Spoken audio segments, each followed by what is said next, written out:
A lot of couples are living in the same house, sleeping on the same bed, but there's no connection. They are just like strangers. They're just like housemates or roommates, but they are married. They talk, but they don't connect. They live together, but they don't feel safe around each other. And before you say marriage is hard, ask yourself, did you ever build emotional intimacy?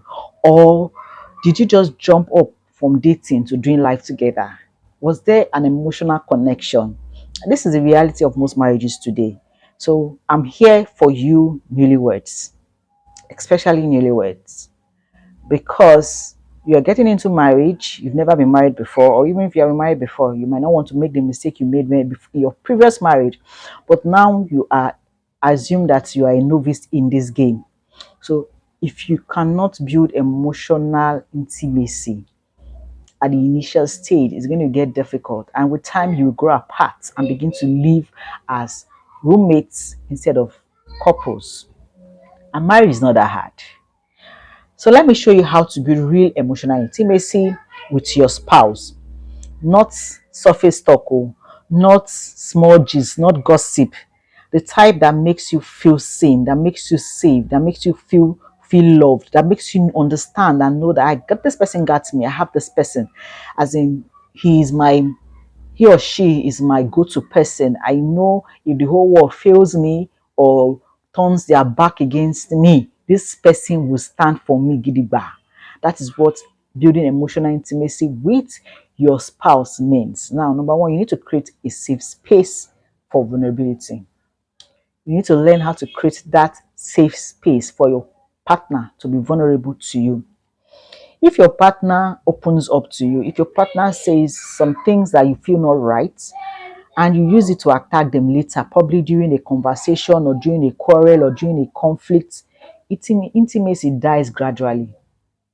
Intimacy dies gradually. You can't laugh at he or she's fears. You can't laugh at their mess up and expect them to keep sharing, to be safe around you. They tell you about probably their past, or they tell you about something that happened in the office or between their friends, or they tell you about their fears or their struggles, and you begin to laugh at them. You begin to make mockery of it. When you have a conversation or you have a small argument, you bring it up. That is why this person did this to you. You are gradually breaking that emotional intimacy. So as you grow in this your marital journey, you need to create a safe space. Just like we tell parents that let your children be able to talk to you when they are scared, when they have done something wrong, it also applies to marriage. If your partner cannot speak to you and tell you that this is what I did, or this is what transpired, or this is what, and you are okay, you support them, or you correct them in love and in kindness, they will not come back to you. You can't build intimacy or you can't build friendship based on that kind of behavior. The second thing is talk beyond how was your day. This point is very, very important. Ask deep questions. Share your heart. Talk about your dreams. Talk about your pains. Talk about your childhood. Talk about your fears. See, emotional intimacy is built in deep conversation. It's not on the surface, not just let's have dinner, let's watch movie. What did you eat today? Where did you go to today? Talk, have a deep conversation, heart to heart talk. And when you're having that heart to heart talk, you also need to listen and say the right words. Yes, you don't. At that point in time, your partner do not need you to judge. Your partner do not need you to take side. They just need you to be their friend. Do what a friend will do. So you need to have deep conversation, or you have to go and learn how to have this deep conversation. It's not. It's beyond. How was your day? How is work? Most couples, that's what they do today. The only conversation, the only question they ask themselves is how is work? Have you eaten? That is all. They don't say any other thing than they don't ask any other questions than those two questions. Welcome. How was your day? How is work? Finish. A friend of mine called me a few days ago, and the first question, we do this once in a while. The first question she asked me was, how are you? I said, I'm fine. She said, no, B, I don't mean your normal sarcastical answers that you give me. I need to know, how are you? deeply, how are you? I didn't know when I burst into tears. I was like, babe, in this year, you are the first person that asked me this question. How are you? We got talking. She was asking me deep questions. She was asking me deep questions. I was teary. So most of your partners are carrying load. They are carrying a heavy heart. And you are not asking those questions. They are not onboarding what is in their soul, in their hearts. You are not building intimacy. You are living as strangers. I don't know if you're trying to be too careful, but if you want to talk about building intimacy, you need to know how that person deeply feels, not on the surface level. The third point is learn your partner's emotional language. These things, we talk about it and we think it's just theoretical. It is not. You need to learn how you can speak with your partner. Some people do not cry. Mostly African men, they have been brought up not to cry. So they don't cry. Some don't talk too much. Some are just there. And it doesn't mean that they don't have things bothering them. It doesn't mean that they don't feel. So you need to learn how to communicate with them so that they can open up. You need to learn how to express emotions. Then meet them where they want you to meet them. Like I say, communication or marriage is serve me what I want, and I will serve you what you want. I'm not going to serve you what I want. I'm going to serve you what you want. Then you are going to serve me what I want. That is what marriage is all about. So the fact that your own emotional language is you need hug, you need to get down, does not mean that your partner has same language. Some partners just want to have that deep conversation. They just want to hold you tight and have that conversation without going down. They just want to say, I got you. Some of them just want a peg on the forehead. Some of them just want a deep friend kiss. Some of them just want you to carry them on their leg.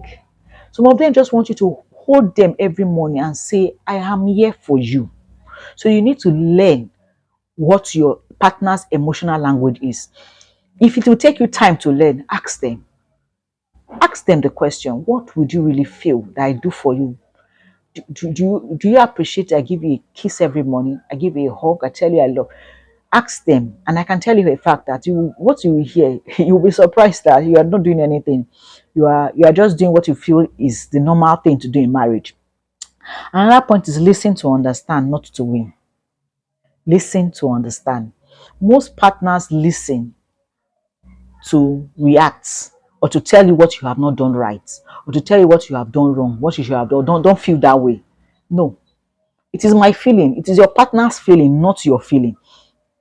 If I feel bad about something, I'm feeling it. It's not your feeling. I know what I'm feeling. It's not your feeling. It's not you now telling me that I should not feel that way. I'm telling you to help me not. I'm telling you to help me to understand what I'm saying. In short, invariably, I'm telling you to agree with me that yes, your feeling is justified. I'm not telling you to tell me don't feel that way, don't think that way. No, understand when I communicate with you. And arguments are not to win. You are not winning. There's no one, there's no prize. This is really, really good for most couples. So if you are doing this argument thing and you want to prove a point, or you want to teach that person, or you want to tell the person that your partner your partner is wrong, you will never hear each other. You will just be arguing. You will be keep hurting yourself. So drop pride and listen. Listen well and know how to comment, especially when they are expressing themselves to you, or when they are saying something that someone has done to them.